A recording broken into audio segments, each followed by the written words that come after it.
하나님의 말씀 여호수아 3장 1절에 있는 말씀을 보겠습니다. 여호수아가 아침에 일찍이 일어나서 이스라엘 사람들로 더불어 시딤에서 떠나 요단에 이르러서는 건너지 아니하고 거기 유숙하니라.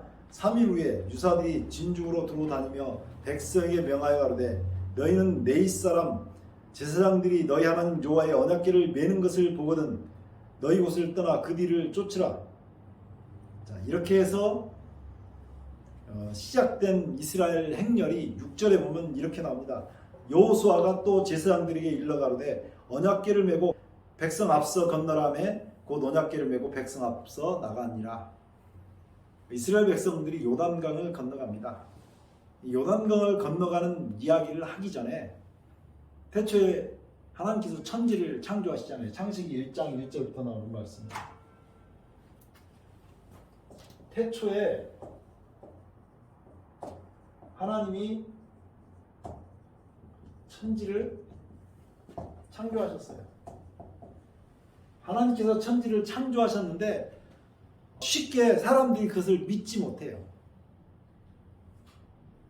첫째 날 하나님께서 빛을 만드시고 둘째 날 궁창을 나누셔가지고 대기권과 우주를 갖다가 관계를 지으시고 셋째 날 물속에서 땅이 올라오게 하셔가지고 땅을 만드시고 거기에 생명체를 만드시고 이런 것들을 얘기해서 하나님의 신이 수면에 운행하셨던 그 역사를 보여주는데 이런 얘기를 하면 어떤 사람은 소설책 이야기라고 얘기합니다. 이스라엘 백성들이 때도 마찬가지였고요. 노아 당시에 노아의 아들들도 그 당시에 세상이 그 죄악이 관영했는데 왜 죄악이 관영했냐면 누가 계신다는 생각을 하지 못하니까 하나님이 계신다는 생각을 하지 못하니까 세상에 죄악이 관영한 거예요. 세상에 죄악이 관영했던 이유는 하나님에 대한 지식을 잃어버렸기 때문이라고 볼 수가 있는 거예요. 노아가 자기 아들들에게 성경 얘기를 했다고 쳐봐요. 하나님께서 태초에 그렇게 천지를 창조하셨다라고 얘기하니까 아들 중에 하나가 이런 아들이 있을 수 있다는 거죠. 그렇다는 게 아니고 아니 그걸 어떻게 믿어요? 셋째 날 땅이 갈라지고 이 바다가 물이 갈라지고 물속에서 땅이 올라와가지고 거기서부터 하나님께서 식물을 만들어내셨다라고 얘기할 때 노아의 아들들이 믿지 않았을 수가 있다고요. 그런데 세상의 죄악이 관영해서 배를 갖다가 산 위에다 만들어요. 사람들이 다 비난하잖아요. 산 위에 배를 만드는 게 조롱거리가 될 수 있는 거예요. 배는 물에 떠야 되는데 산 위에다가 만드는 거죠. 그리고 방주에 올라탑니다. 방주에 올라탔는데 비가 엄청나게 왔어요. 비가 엄청나게 와가지고 온 지구가 물속에 완전히 잠겨버렸어요. 물속에 아무것도 보이지 않고 가도 물밖에 없습니다. 그런데 8장 1절에 이렇게 나옵니다. 창세기 8장 1절에 하나님이 노아와 그와 함께 방주에 있는 모든 들짐승과 육축을 권념하사 바람으로 땅에 불게 하심에 물이 감하였고 이렇게 나오거든요. 태초에 하나님께서 천지를 창조하실 때 하나님의 신이 수면에 운행하셨단 말이에요. 수면에.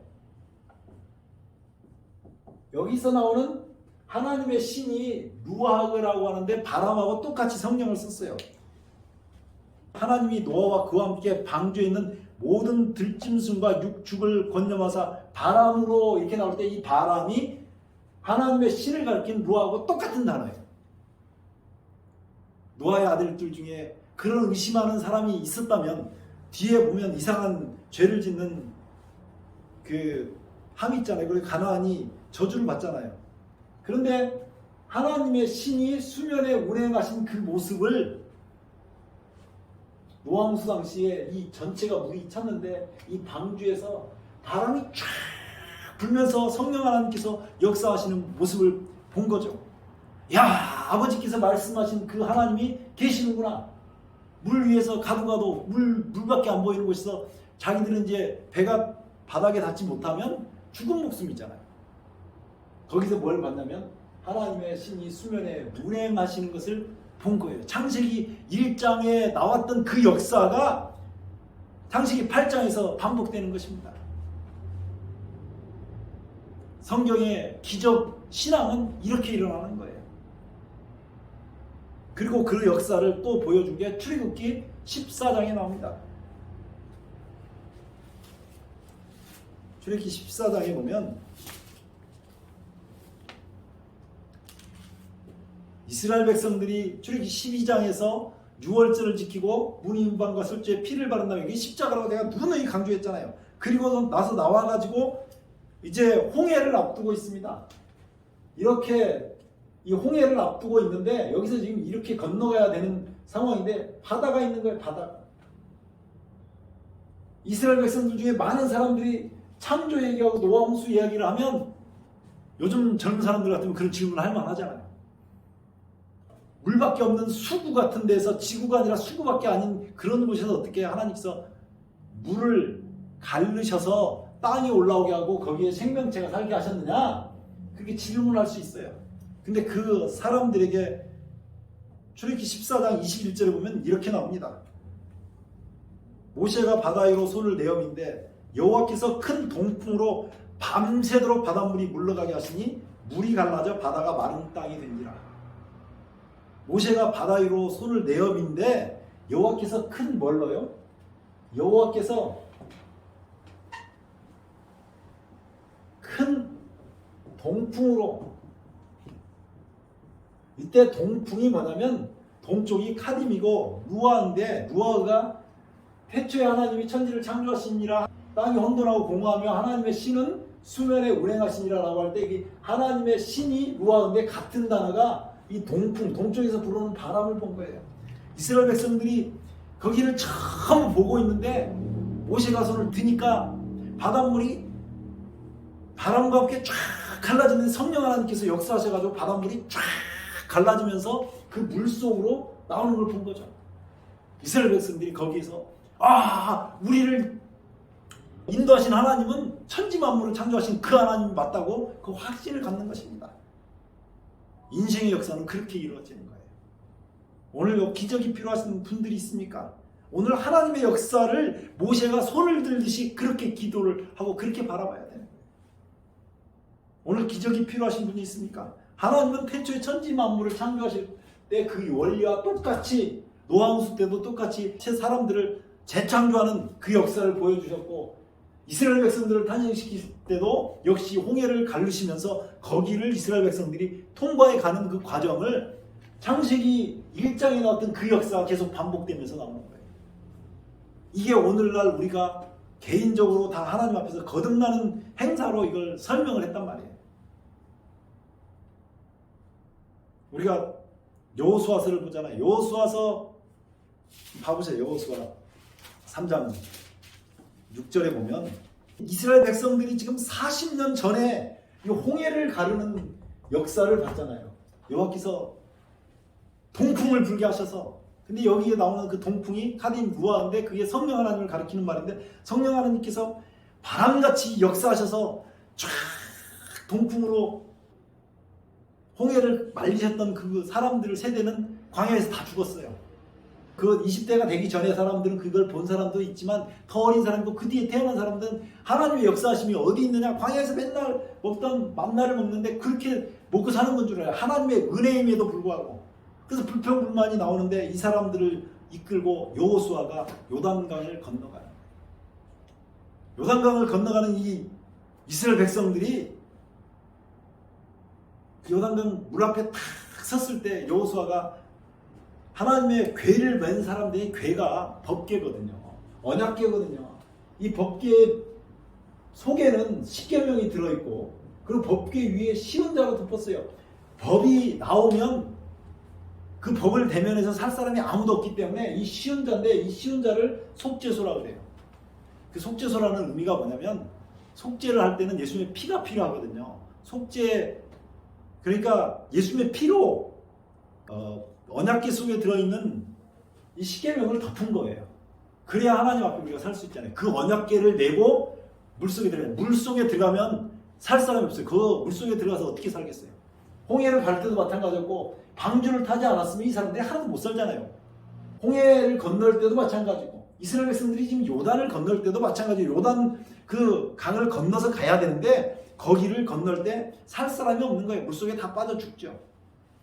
그래서 거기에 언약궤가 먼저 들어갔다고 하는 것은 하나님의 보호하심, 보면 법궤, 언약궤 이게 다 같은 말인데 이게 발을 갖다가 요단에다가 들이면 그러니까 궤를 맨 사람들이 요단강이 쫙 물이 갈라진 것입니다. 기가 막힌 일이죠. 그때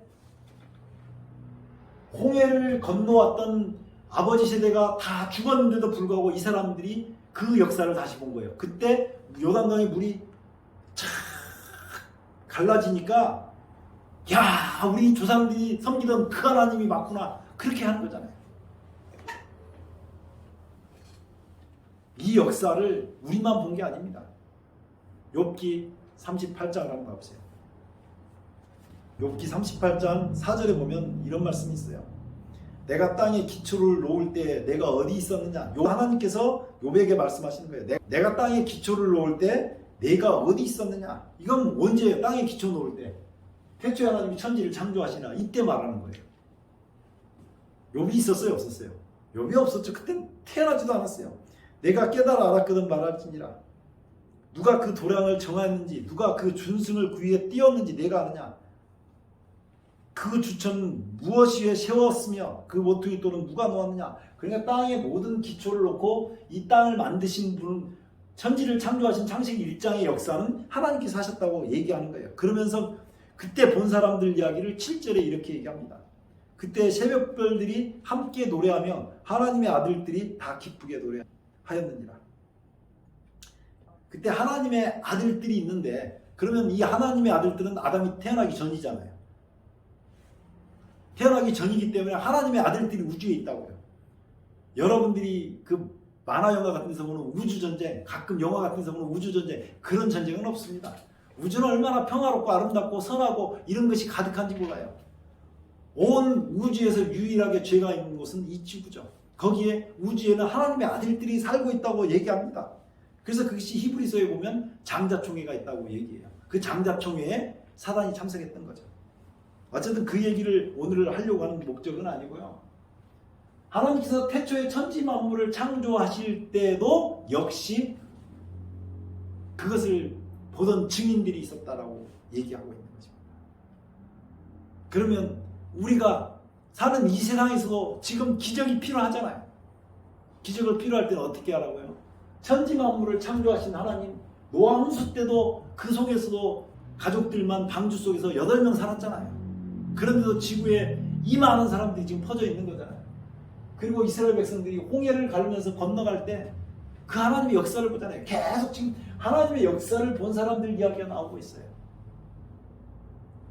오늘 여호수아 3장에서 우리가 무엇을 봐야 되냐면 하나님의 역사, 살아계신 하나님의 역사를 봐야 돼요. 오늘 여러분들이 이제 가을이 돼가잖아요. 길가에서 피는 꽃 하나를 보면 그게 누구의 역사예요? 꽃을 피우신 하나님의 역사를 보는 거예요.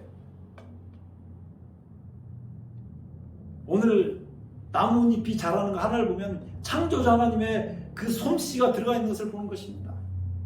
제가 사람 인체 해부를 참 많이 했는데 그 해부를 보면 거기 하나하나 모든 신경과 혈관과 근육과 이런 모든 것들을 만드신 하나님의 섭리를 보는 거예요. 저는 그것을 볼 때마다 감동을 듭니다. 우리 하나님은 어쩜 이렇게 잘 사람을 만드셨을까? 여러분들이 살아있는 그 삶 자체가 하나님의 기적입니다. 오늘도 그 기적을 통해서 예수님을 만나라고 말씀하고 계시거든요. 마태복음 8장에는 예수님께서 산상보훈을 마치시고 내려왔어요. 자, 오늘 하나님께서 역사하신 역사가 계속 기적같이 그렇게 나타나는데 마태복음 8장에는 산상보훈을 예수님께서 마치시고 산에서 내려오시는데 문둥병자 한 사람이 나옵니다. 자, 이 문둥병자가 예수님 소문을 들었어요. 예수님 소문을 들었는데 어떤 병에 걸렸든지 가면 다 낫는 소식을 계속 듣는 거예요. 다리가 쩔뚝쩔뚝하던 사람이 좋아졌다. 어떤 사람은 눈이 안 보였는데 눈을 뜨게 됐다. 이런 소식을 들으니까 희망을 가져보는 거예요. 그래서 동료한테 얘기합니다. 나도 가볼까? 그랬더니 무슨 소리야? 뭐는 안 돼? 문둥병은 죄하고 똑같이 생겼거든요. 문둥병이 어떻게 낫겠냐고 얘기한 것이에요. 문둥병은 죄 때문이라고 생각했기 때문에 죄하고 똑같이 사람들하고 격리를 시키고 저 멀리 중풍병자는 집에 살지만 문둥병자는 격리시켜서 다른 곳에 살았어야 되거든요. 무슨 소리야? 근데 또 소문이 들려와요. 사람들 얘기에 기가 팍 죽어있던 사람이 또 소문이 들려옵니다.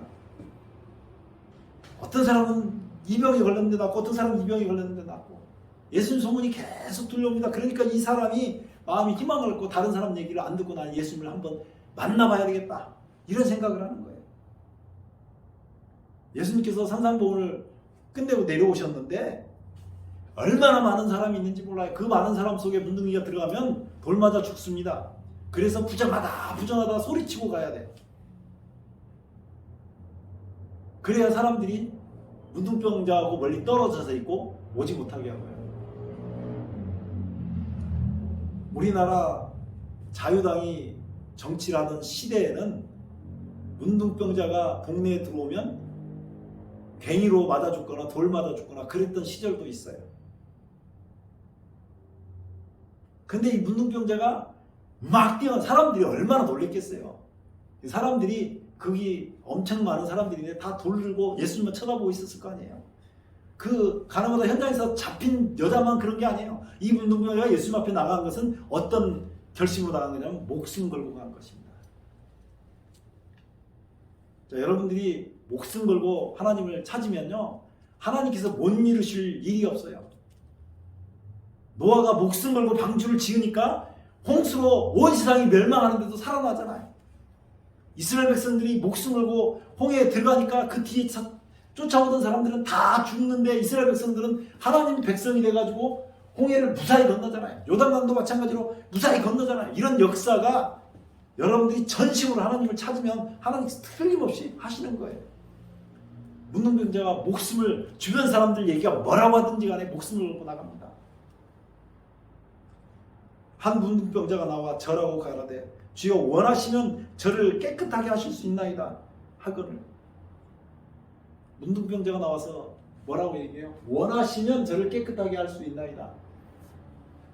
자기가 문둥병자 격리된 곳에서 예수님 소식을 들었을 때 그 감동을 주신 분이 누구냐면 누가 하나님의 신이라고 나왔던 성령 하나님께서 감동을 주신 거예요.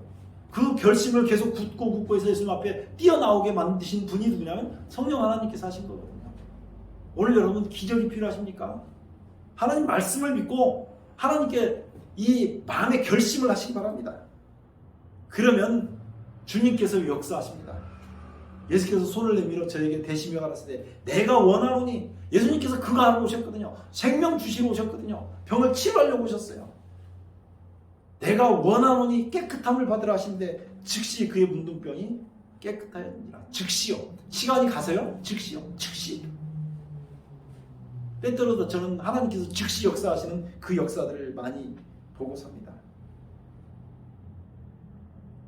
이런 근거가 뭐냐? 예수님께서 병을 치유하신 근거가 뭐냐? 그게 이사야 53장에 나옵니다. 이사야 53장에 보면 이렇게 나옵니다. 이사야 53장에 우리의 전한 것을 누가 믿었느냐? 여호와의 팔이 누게 나타났냐? 그는 주 앞에서 자라나기를 연한 순 같고, 예수님에 관한 얘기예요. 예수님에 관해서 전에도 그렇게 사람들이 믿지 않는다고요. 천지 만물을 창조하신 창조주가 죽어가는 인류를 구원하기 위해서 이 땅에 예수님으로 오셔가지고 우리를 위해 십자가에 죽으셨다는 얘기를 아무리 전해도 잘 안 듣는다고요. 우리의 전한 것을 누가 믿었느냐? 여호와의 팔이 누게 나타났느냐? 그는 주 앞에서 자라나기를 연한 순 같고 마른 땅에서 나온 줄기 같아서 고운 모양도 없고 풍채도 없은즉 우리의 보기에 흠모할 만한 아름다운 것이 없도다. 그는 멸시를 받아서 사람에게 실어버린 바 되었으며, 이 예수님께서 멸시를 받은 까닭은 그 뒤에 나와요. 강고를 많이 겪었으며 질고를 아는 자라 마치 사람에게서 얼굴을 가리우고 보지 않음을 받은 자 같아서 멸시를 당하였고 우리도 그를 귀히 여기지 아니하였도다. 얼마나 예수님을 귀하게 여기십니까? 천지 만물을 창조하신 창조주 하나님이신데 인간을 위해서 오셨다고요. 4절 보십시오. 그는 실로 우리의 질고를 지고 우리의 질병과 고통을 지고, 예수님께서 우리의 질병과 고통을 짊어지셨기 때문에 문둥병자가 났고, 예수님께서 질병과 고통을 짊어지셨기 때문에 홍해가 갈라지고 요단강이 갈라진 것입니다. 5절 보면 그가 찔림은 우리의 허물을 인하며 그의 상함은 우리의 죄악을 인함이라. 그가 징계를 받음으로 우리가 평화를 누리고 그가 채찍에 맞음으로 우리가 나음을 입었도다. 이렇게 우리 때문에 예수님께서 십자가의 고통을 당하신 거거든요. 이것만 믿으면 우리에게 오늘 홍해가 갈라지는 기적이 일어난다고요. 이것만 믿으면 오늘 우리의 삶이 이 땅에서 저 하늘로 향하게 삶의 방향이 바뀌는 거예요. 한 여청년이 성경을 쓰기 시작했습니다. 태초에 하나님이 천지를 창조하시니라. 너무너무 예수님을 사랑했던 이 여청년이 성경 말씀을 기록하기 시작했던 거예요. 근데 어느 아침에 그 엄마가 딸을 보려고